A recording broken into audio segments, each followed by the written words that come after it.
Creemos que hay mucha gente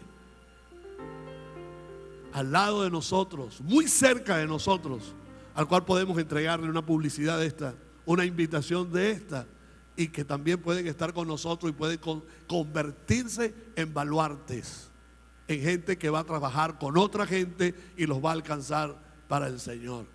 Y para eso estamos aquí, para aprender, para transferirle esa vida a la gente, porque nosotros somos de los que creemos firmemente que la gente tiene esperanza y hay posibilidad. Amén. Hoy quiero dejarles una enseñanza. Voy a tratar de verdad, de corazón, de hacerlo lo más corto posible. Si ustedes ven que me paso, me dicen: tranquilo, pastor, que lo espero para almorzar. ¿Ok? Pero voy a tratar de hacerlo lo más corto posible. En el primer servicio, la primera conferencia, yo sé que Dios trató con mucha gente y que a lo mejor algunos pueden decir: eso no es conmigo. Quiero decirle que eso es con todos nosotros, porque todos de una u otra forma tenemos nuestro proceso, y en los procesos y nuestros sistemas de vida tienen los input y los output, o sea, lo que entra y lo que sale. Claro, lo que entra a mi vida quizás no es igual a la de tu vida, o las circunstancias de tu vida no son iguales a las mías, pero cada quien vive su proceso. Amén. Quiero hoy hablarles de Lucas, un pensamiento de Lucas, y cada vez que tomo las escrituras para hablar de Lucas, me da mucha alegría el pensar que el doctor Lucas nos manejó un mejor principio de vida. Un científico como Lucas dijo que la fe está primero que la razón. Ayer estuvimos orando por un señor, un médico, que ahora en estos días lo van a operar del corazón, y quien nos lo refirió nos dijo que el problema de él es que, como él es médico, le cuesta creer en los milagros.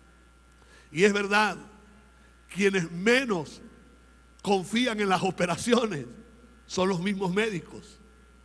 Quienes más se asustan en una operación son los mismos médicos, porque quizás uno que está del lado afuera, que ignora muchas cosas y puede ignorar los riesgos altos que se corren allí, uno va tranquilo, y si tiene fe y confiado en Dios, mejor todavía. Pero ellos no, ellos le meten mucho a la cabeza, mucho a la ciencia, y la fe la dejan a un lado. Y ayer le pudimos enseñar a este señor que la fe está por encima de cualquier razonamiento humano. Eso es lo sobrenatural, que está por encima de la naturaleza, que está por encima de lo científico. Creemos en la ciencia, pero llega un momento donde la fe dice: ahora me toca actuar a mí, porque tú cerraste todas las puertas, le dice a la ciencia. Y estamos creyendo en esos milagros. Por eso me gusta Lucas, porque Lucas cambió esa mentalidad científica, de razonamiento, y le dio lugar a la fe. Lucas 24:33 dice: y levantándose en aquella misma hora, regresaron a Jerusalén y hallaron a los 11 reunidos y a los que estaban con ellos. Leído así rápidamente, quizá lo vemos aislado, pero déjeme contarle qué pasa allí. Esta es la historia de dos discípulos del Señor que, después de la muerte de Jesús, sintieron que sus esperanzas se les habían abandonado, que habían acabado con su esperanza, es decir, estaban desesperanzados, e iban conversando entre ellos, y dice la escritura que iban camino a Emaús, y quizás a refugiarse ya después de la tristeza de la muerte de su maestro. Y la conversación que tenían ellos camino a Emaús era acerca de eso. Ellos esperaban del Señor otra cosa que muchas veces La gente pone la esperanza en lo no correcto, porque maneja conceptos equivocados. Yo soy un hombre lleno de esperanza, pero me fijo bien en qué pongo o en quién pongo mi esperanza. Y por lo visto, el desaliento que están viviendo estos dos jóvenes, voy a llamarlos jóvenes, o estos dos discípulos, es producto de su mala concepción o de la concepción errónea acerca del Mesías. Ellos esperaban, porque así lo describieron, un Mesías que les iba a solucionar el problema político coyuntural o coyuntural en ese momento. El problema que tenían, siendo ellos judíos, con la opresión del Imperio Romano. Ellos esperaban que ese Mesías, es más, hubieron intentos por otros personajes que lo llamaron Mesías y que se inclinaban a ese tipo de soluciones a través de la guerra, llamados Mesías, para liberarlo del Imperio Romano. Pero no era así. El Mesías, aunque ofrecía una libertad, ofrecía la libertad interna, la libertad del espíritu, las cadenas y las tinieblas internas del ser humano. Porque déjeme decirle que la solución a los problemas humanos, aunque sepamos mucho de políticas y aunque apliquemos muchos términos de justicia, la solución del ser humano está de adentro hacia afuera. La solución del ser humano, de los conflictos humanos, es a través de lo espiritual de Dios. Siendo el hombre un ser trino, espíritu, alma y cuerpo, lo que le trae de verdad luz a los hombres para las soluciones están dentro de ellos. Y más aún si son alumbrados, y más aún si se le alumbra el entendimiento con la palabra de Dios. Así que yo quiero hacer un llamado, aprovechando estas palabras, para decirle a cada uno de ustedes que las soluciones para nuestro país, pongamos nuestra esperanza en Cristo Jesús. Pongamos nuestra esperanza en Él.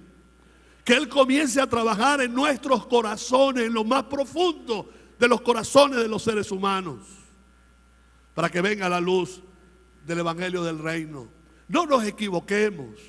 No pongamos nuestra esperanza y nuestra fe en los hombres. La palabra dice, puesto los ojos en Jesús, el autor y consumador de la fe. Por eso el mismo libro de los Hechos los dice, porque no hay otro nombre debajo del cielo dado a los hombres en el cual podamos ser salvos, sino es en el nombre de Jesús de Nazaret. Ahí está la solución. Y lo dice en la palabra de Dios. La palabra de Dios es el pensamiento sabio de Dios. Es el pensamiento infinito de Dios. Es el que conoce todas las cosas, conoce todos los tiempos, conoce todos los conflictos y conoce a todas las naciones. Por eso no hay otro nombre dado a los hombres. Por favor, no se confundan. No hay otro nombre dado a los hombres, sino es el nombre de Jesús de Nazaret. Por eso estos dos muchachos, estos dos jóvenes, estos dos discípulos estaban entristecidos, turbados, equivocados, yéndose a refugiar a un lugar a ver si pasaban el estrés, la angustia, la depresión, la desesperanza. Y dice la palabra que el Cristo resucitado se le apareció y se puso de lado a ellos allí conversando con ellos. Y qué bonito esto.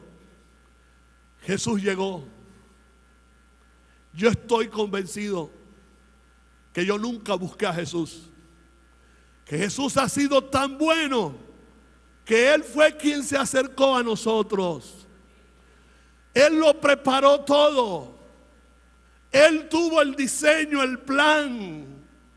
Él examinó cada uno de los pasos para provocar en el tiempo lo que iba a hacer con nuestras vidas. Un día creí en Jesús. Usted un día creyó en Jesús. Pero no crea que usted buscó a Jesús. Jesús lo buscó a usted. Porque Jesús le ama. Jesús sabía cuáles eran los conflictos internos que teníamos. En cualquier área de nuestras vidas. Con cualquier estatus que teníamos. Yo era un estudiante de la Universidad Central de Venezuela en aquel tiempo. Y podía decir que estaba casi satisfecho por todo lo que vivía. Y sin embargo, siendo un joven de 18 años, yo sentía que había en mí un vacío muy grande. Yo no sabía cómo hacer, pero Dios sí sabía cómo hacerlo. Y Él me encontró a mí, porque Él me buscó y me cambió la vida. Quizás sea el testimonio mío, pero el suyo también fue así. El de todos los que han encontrado a Jesús, que decimos que hemos encontrado a Jesús. Y a veces me suena ahí raro, encontramos a Jesús como que estuviéramos jugando el escondido con Él.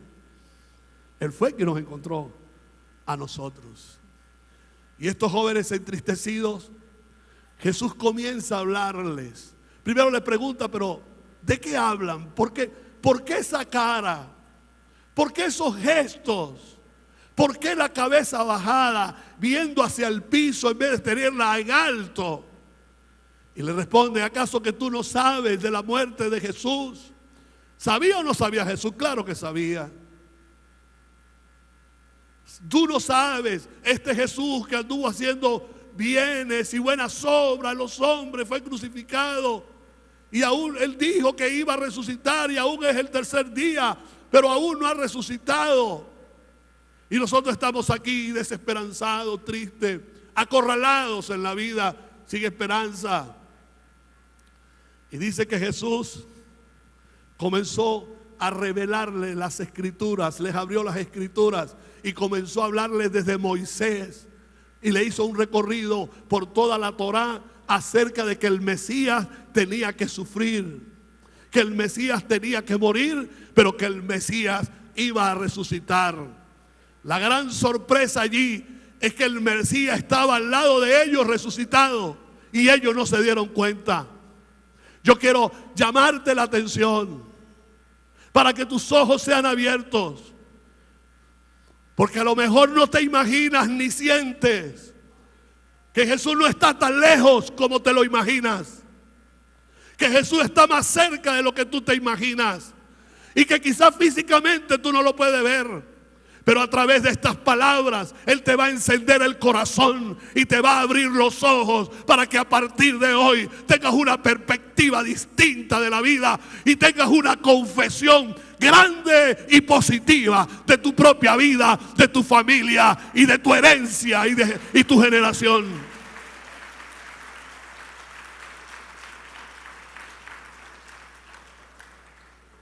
Dice que Jesús le abrió los ojos. Y ellos entendieron que era el Mesías quien hablaba con ellos. Y dice la palabra que se dijeron, no ardía nuestro corazón cuando nos hablaba en el camino, cuando nos abrió las escrituras. Inmediatamente dice la palabra, y ahora me voy a referir al texto inicial. Y levantándose en esa misma hora, regresaron a Jerusalén. Y hallaron reunidos a los 11 y a los que estaban con ellos. Nosotros somos una iglesia de avanzada. Somos gente de avanzada. Pero saben, hermanos, dentro del proceso de avance, llegan los momentos donde tenemos que regresar. Usted me preguntará, apóstol, pero usted siempre nos está animando. Nos está haciendo énfasis en que tenemos que avanzar y ahora nos dice que tenemos que regresar. Déjeme aclararles qué significa avanzar. Avanzar o avanzada es un grupo pequeño de soldados de un ejército o una expedición que se adelanta al resto para observar al enemigo o avisar de un peligro. Número 2, cosa que se adelanta a otra, que la antecede o que aparece en primer lugar. De eso hemos estado hablando por muchos años. Dice, tercero, minoría que extrema las tendencias ideológicas, políticas, literarias, artísticas, entre otras, de un grupo o movimiento más numeroso o que anticipa las que después irán ganando adeptos. Número 4, que está próximo al final. Número 5, que se distingue por su audacia o novedad y se anticipa a su tiempo, especialmente en artes, pensamientos y política. Número 6, que tiene un alto grado de desarrollo. Ese es el más impactante para mí, que tiene un alto grado de desarrollo. La visión de esta casa apunta a que vivamos un alto grado de desarrollo. Eso es avanzar. Luego, séptimo, lo que se adelanta, anticipa o aparece en primer término. Octavo, que se distingue por su audacia o novedad. En ningún momento he nombrado la palabra regresar, pero lo primero que hicieron estos dos discípulos cuando se le abrieron los ojos fue regresar a Jerusalén. Y el objetivo de esta conferencia, cuando hablamos de regresar, no es el de ceder, porque no vamos a ceder ni un centímetro, ni un milímetro en la visión y en el empeño que tenemos de ganar esta ciudad para el reino de Dios. No es la de desistir, ni la de limitar, ni retirar, ni siquiera es retrasar ni retroceder. Tampoco es rezagarse.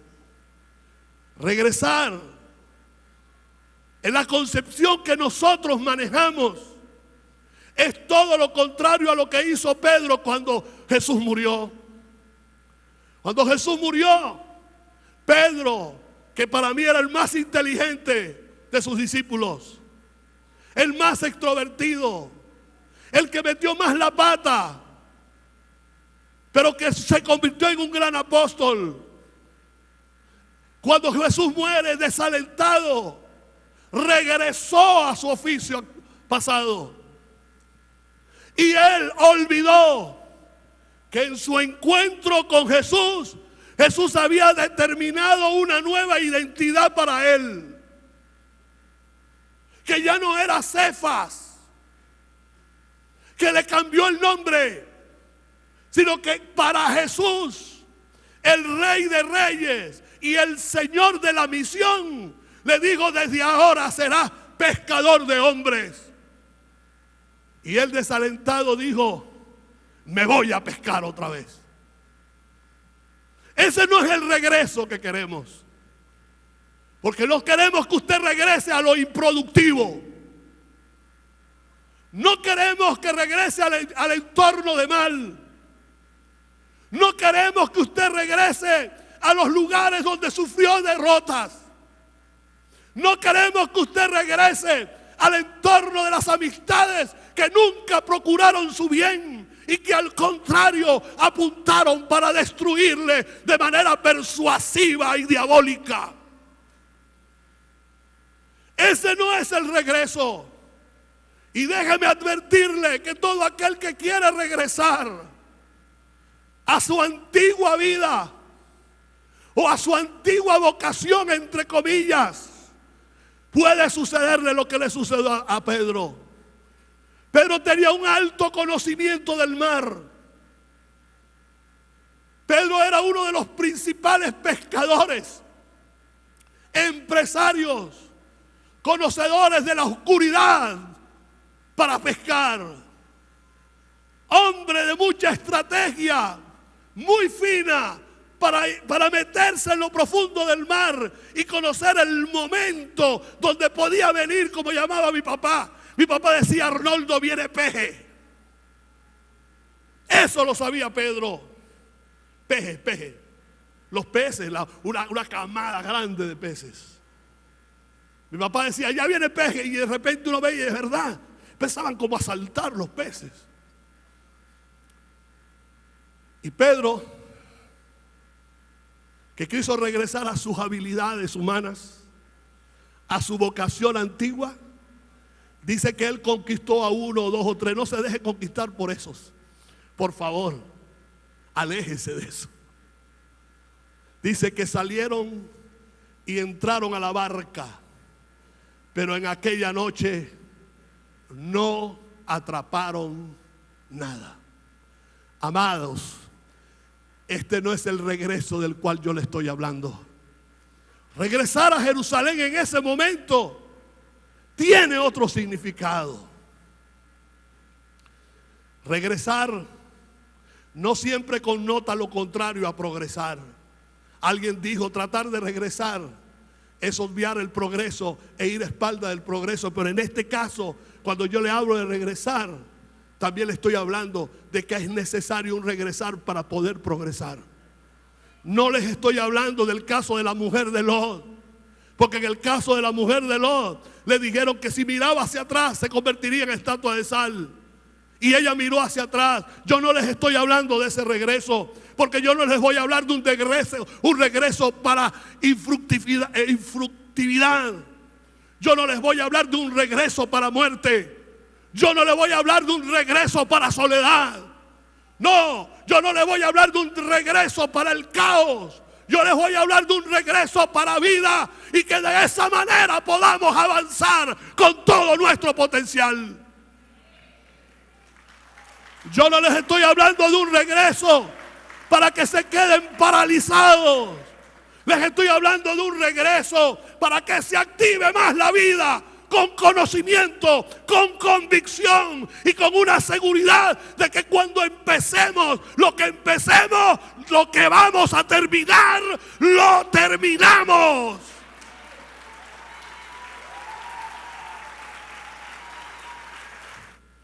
Cae como anillo al dedo, porque en estos días, creo que fue esta semana, este fin de semana, este sábado, viernes para sábado, se celebró Yom Kippur.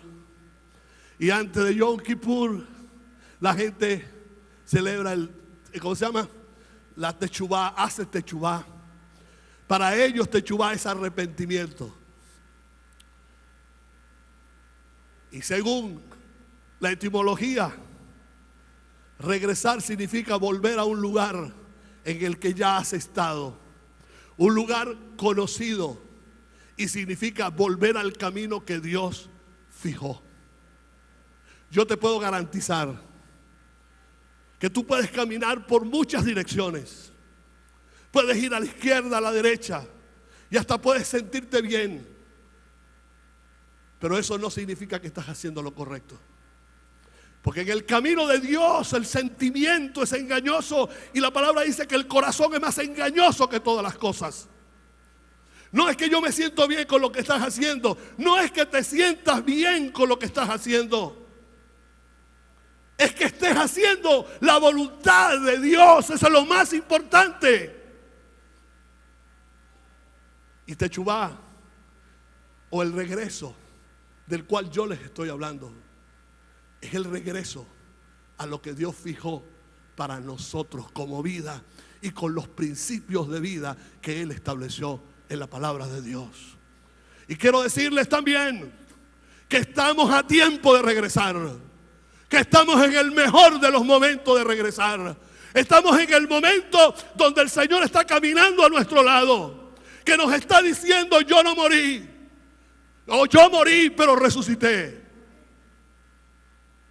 y estoy caminando contigo, y yo sé de ti, yo sé de tus tristezas, yo sé de tus lamentos, yo sé de tus debilidades, yo sé que has querido pero no has podido, que estás luchando con lo que estás luchando pero no has podido, que te gusta lo que haces pero no quieres seguir en esa vida, y está como dijo Pablo: el bien que quiero hacer no lo hago, sino lo malo, porque el mal está en mí, pero yo tengo el deseo de cambiar. Yo quiero decirte que hoy el Señor te va a abrir los ojos, que el Señor te va a cambiar la mente, que el Señor te va a liberar de tu debilidad, de tu dolor.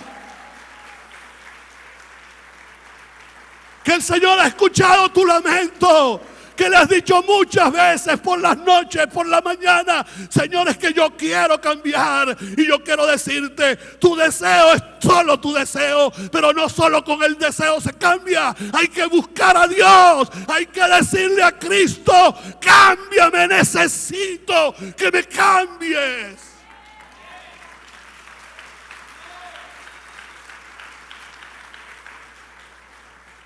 Regresar significa volver al camino que Dios fijó. Estás a tiempo de regresar.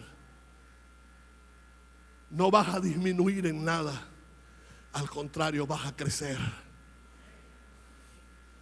No te vas a debilitar en nada, al contrario, te vas a fortalecer.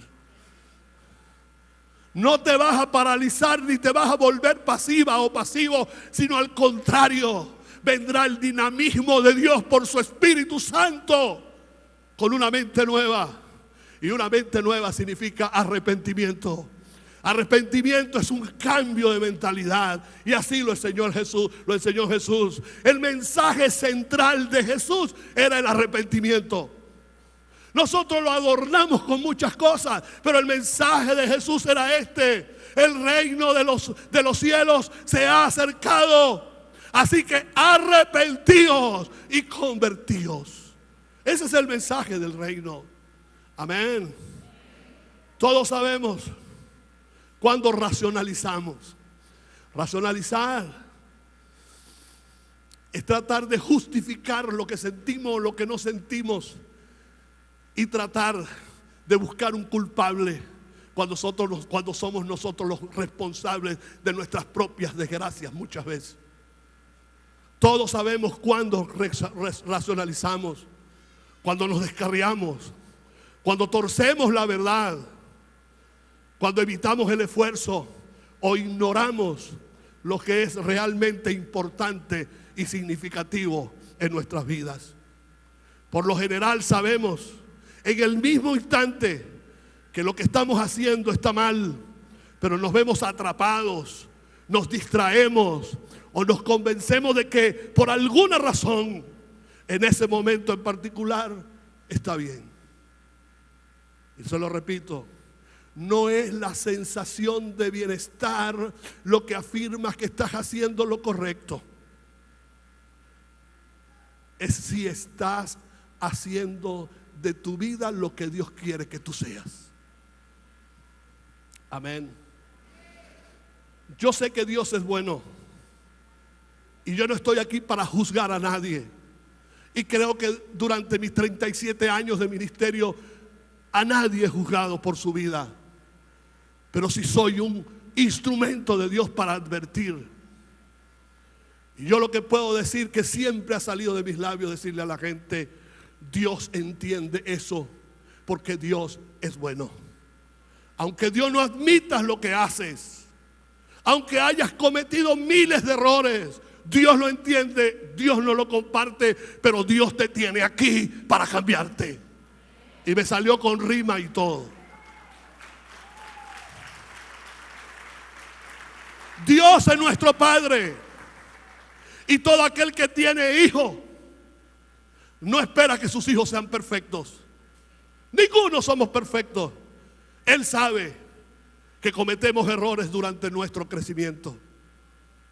Y esto es lo que no logra ver la gente.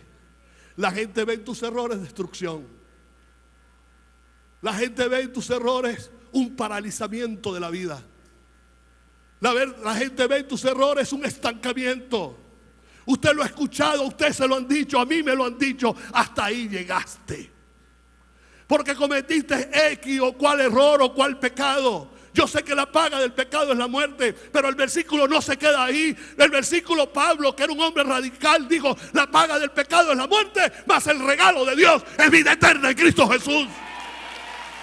El mismo Pablo lo dijo, hablando del pecado y de la maldad. Pablo dijo: donde abundó el pecado, ay, pecado. Donde abundó el pecado, sobreabundó la gracia. Y en eso estamos parados. Nuestro Dios es bueno, nuestro Dios es bueno, nuestro Dios es bueno, nuestro Dios es bueno, nuestro Dios es bueno, nuestro Dios es bueno, nuestro Dios es bueno.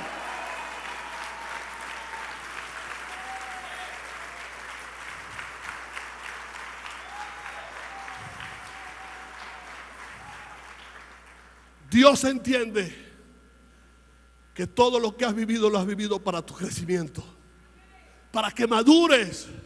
Porque una vez que entiendas esto hoy, se te abren los ojos, se te iluminen los ojos. Una vez que regreses al punto donde Dios te lo fijó, vas a entender que has crecido y has madurado para enseñar a otros que la vida no se puede vivir sin Dios. En este caso específico, por favor, no se me distraiga, porque algunos pueden manipular lo que yo digo, algunos los pueden tergiversar, pero yo quiero hacer énfasis de que mi hablar, mi enseñanza en esta mañana sobre el regresar, nada tiene que ver con inutilidad ni abandono. No tiene que ver con muerte, sino con vida. No tiene que ver con disminución, sino con multiplicación. No tiene que ver con dividir, sino traer una fórmula exponencial a tu vida. Ese es el regreso que estoy hablando. En este caso específico, regresar es revisar los postulados de Dios. Vamos a revisarlos. Detente un momento y revísalos. Revisa los postulados de Dios y retoma las instrucciones. Por eso David fue un hombre exitoso, porque él decía: la ley del Señor, ¿qué decía? La ley de Jehová es perfecta, que convierte el alma. El testimonio del Señor es sabio, es fuerte, que hace sabio al sencillo. Su testimonio y su ley son mucho mejor que el oro afinado. Y dice: y en ellos medito de día y de noche. Su verdad, todas son ciertas. Su verdad transforma y cambia el alma.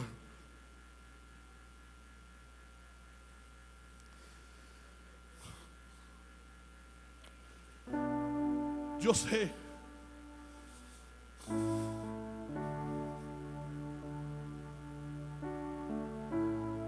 que hay mucha gente conflictada internamente, que se ha dejado llevar por la fuerza de su instinto, que hasta lo justifica. Déjame decirte que Dios te ama, con todos y tus errores y tus pecados. Pero Dios no justifica tus errores. Dios te justifica a ti a través de Jesús, y te perdona a través de Jesús, y te cambia para darte una mente renovada. Que allí es donde comienza el nuevo estilo de la vida. Diga: Dios es bueno. Dígale a la persona que tiene al lado: Dios es bueno. Voy a revisarme, voy a revisarme. No es pararme, no es detenerme, no es inmovilizarme, es seguir en el camino del progreso, pero necesito revisarme. Es como tu carro, dale mantenimiento, porque si no se te detiene. Lee las instrucciones de la vida que están en la palabra de Dios. Bienaventurado todo aquel que tiene al Señor, dice la palabra. Bienaventurado el varón que no anduvo en el consejo de los malos, sino que en la ley del Señor ha puesto su delicia, y en ella medita de día y de noche. Será como árbol plantado junto a corrientes de agua, que da su fruto a su tiempo y su hoja no se marchita. Por el contrario, todo lo que haga, todo lo que haga, todo lo que haga, todo lo que haga, todo lo que haga, todo lo que haga, todo lo que haga, prosperará.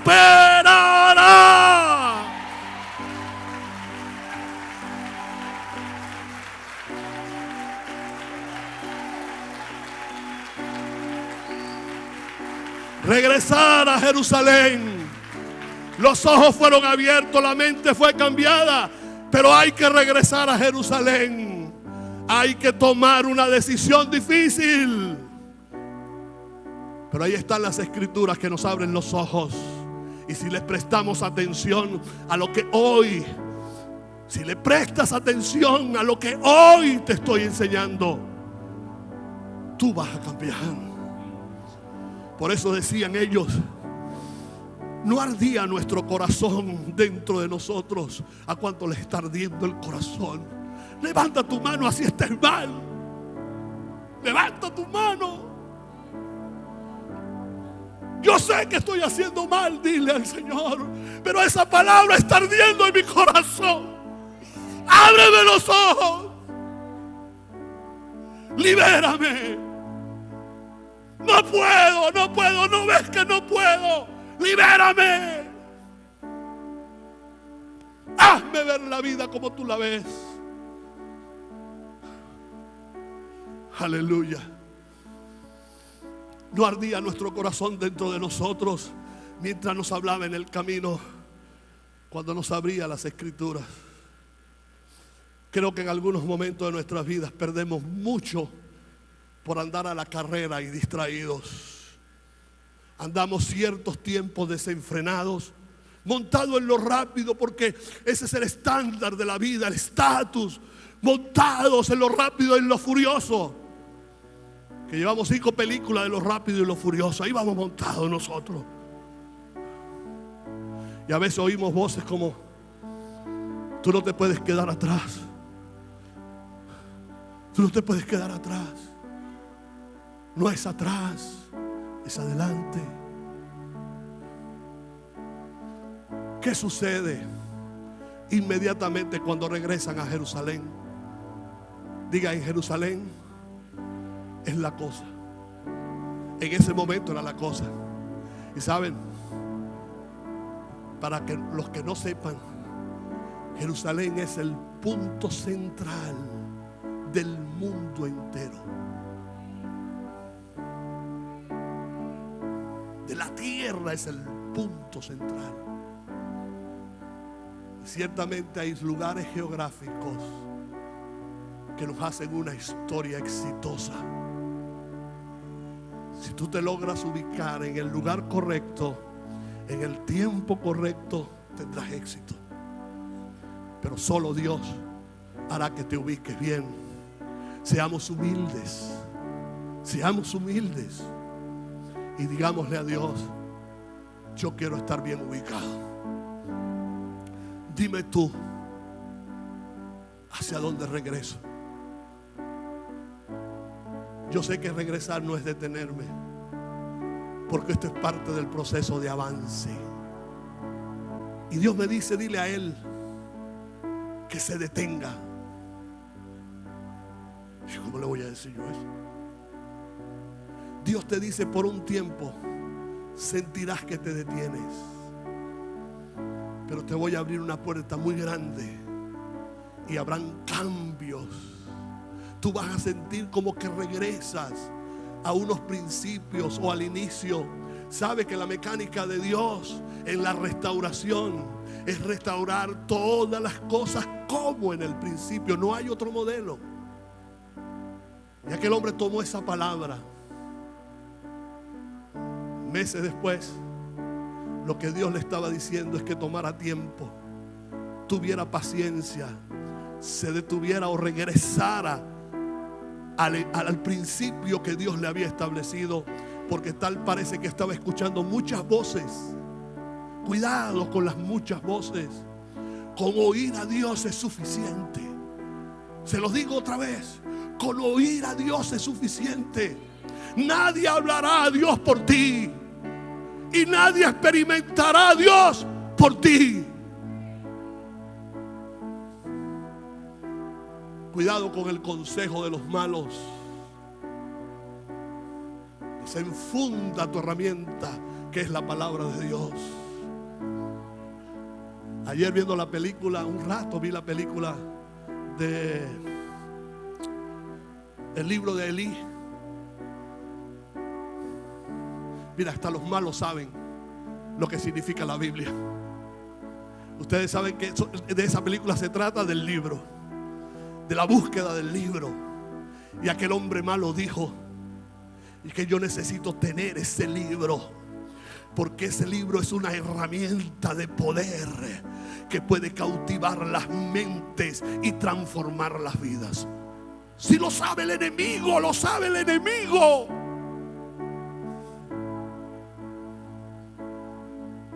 Esa es la palabra. Dijo: esta es una herramienta, así textual, es una herramienta de guerra. El que lo tiene puede cambiar los pueblos.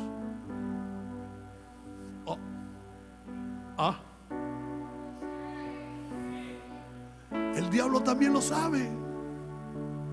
Yo sé, le dijo a Jesús, a nada más y nada menos a Jesús, que si tú te lanzas de aquí, Él mandará a sus ángeles para que no te suceda nada. Él lo sabe. Y el gran papel del enemigo en estos tiempos no es aparecerte con 2 cachos, un tridente y un rabo. No, el trabajo de Él es convertirte en los más grandes ignorantes del conocimiento de Dios. Porque cuando desconoces a Dios y desconoces su palabra, cuando ignoras su palabra, cuando ignoras el poder que tiene la palabra, el instrumento de guerra que tienes en tus manos, te vuelves frágil.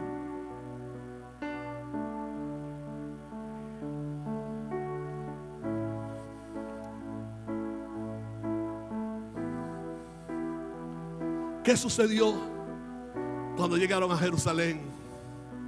Se reunieron bien porque encontraron a los 11 apóstoles allí restantes. ¿Y sabe de qué estaban hablando? ¿Sabe de qué estaban hablando los 11 apóstoles? Y ellos llegaron de la resurrección de Jesús. ¿A qué vamos a Jerusalén? A hablar y a recibir del poder de su resurrección, a tener más convicción cada día de que nuestro Jesús resucitó. Porque el enemigo te quiere tergiversar eso. Él sabe que si tú no lo crees, tú vas a estar en pecado toda la vida. Pero Pablo dijo: si Jesús no resucitó, vana es nuestra fe y estamos en pecado. Pero Jesús resucitó, primicia de los que durmieron. Y no solamente es el conocimiento del resucitado, sino ministrar la vida y vivir la vida bajo el poder de la resurrección. Lo imposible lo hace posible. Y luego, ¿qué pasó en Jerusalén? Jesús resucitado, 40 días anduvo con ellos. Y en una de las instrucciones le dice: no se muevan de Jerusalén, permanezcan en Jerusalén hasta que yo les envíe la promesa de mi Padre.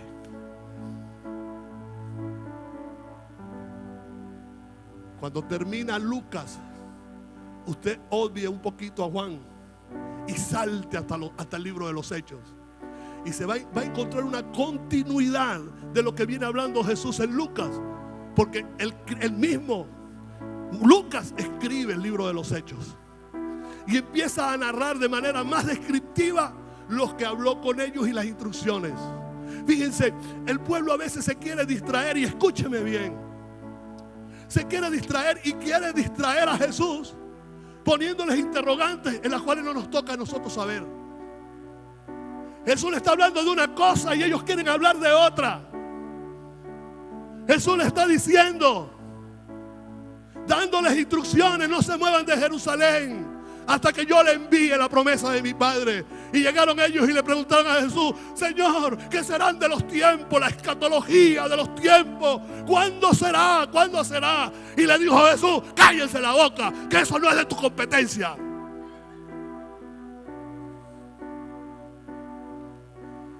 Y le dijo: pero, y en esto tenemos que ocuparnos, pero recibiréis poder cuando haya venido el Espíritu Santo sobre cada uno de vosotros.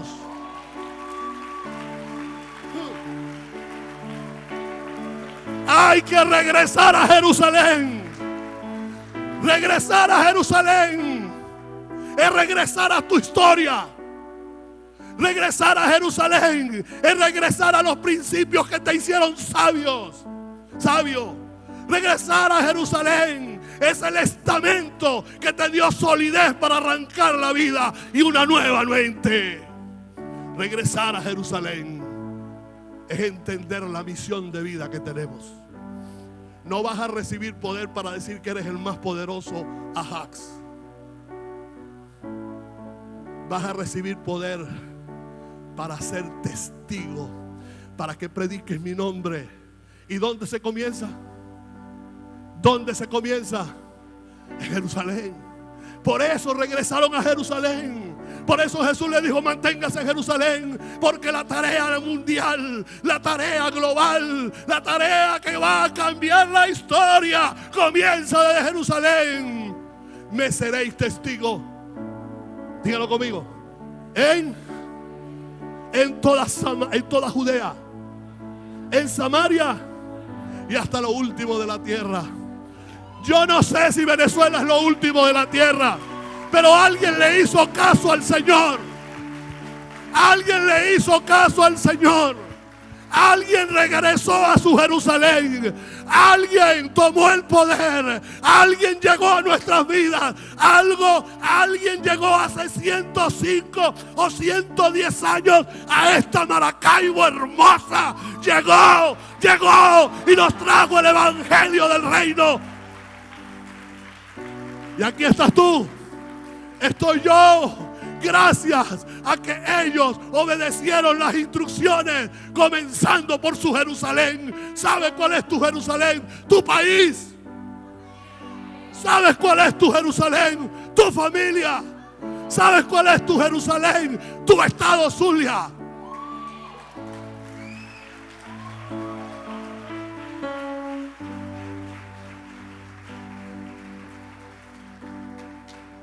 Jerusalén, recibimos el poder de la resurrección.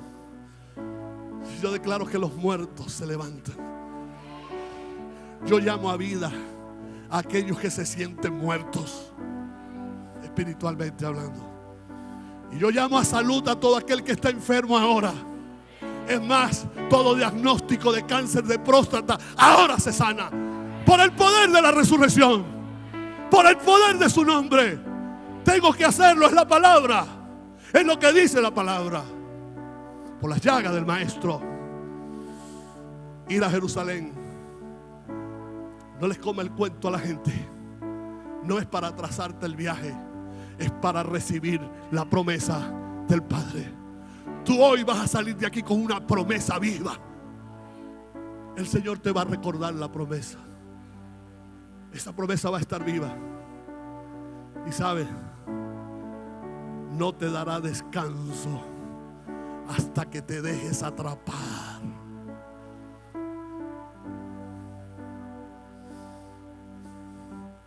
¿Para qué vamos a Jerusalén? ¿Por qué regresar a Jerusalén? Ahí estaban los 11 apóstoles. Eso no lo dije en el servicio pasado. Ahí llegaron los 2 muchachos de Emaús con los ojos así. Resucitó. Y dicen los apóstoles: cuéntame otra que ya nosotros la sabemos. Nosotros sabemos que ya Él resucitó. Y ahí están emocionados. Pero de repente algo cambia en la atmósfera en Jerusalén. Diga: algo cambia en la atmósfera en mi Jerusalén. Dice que el Maestro entró, atravesó las paredes,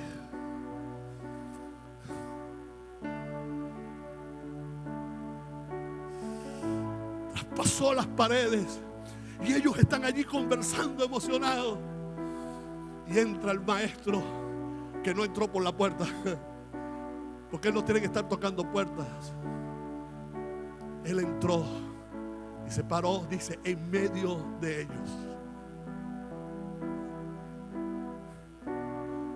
Él está parado en tu corazón, porque ese es el centro de tu vida. Por eso dijo David: sobre toda cosa guardada, guarda tu corazón, porque de él mana la vida. Se paró en medio de ellos. Oh, Y mire lo que le dijo: paz a vosotros. Lo único que puede detener la violencia en todas sus dimensiones, lo único que puede traer tranquilidad a los corazones humanos, es el poder de Dios, que se traduce en paz. Lo único que produce paz es el poder de Dios, no es la guerra. No nos preparamos para la guerra, como decía Mao Zedong. No, nosotros nos preparamos para conquistar los corazones por el poder del Altísimo. Y ese poder te dará shalom, te dará bienestar, sanará tus enfermedades, sanará tus heridas, te dará bienestar, prosperidad, salud, felicidad. Porque Él se va a parar en medio de ti para darte paz. Que la paz de Dios esté con nosotros siempre. Póngase de pie, por favor.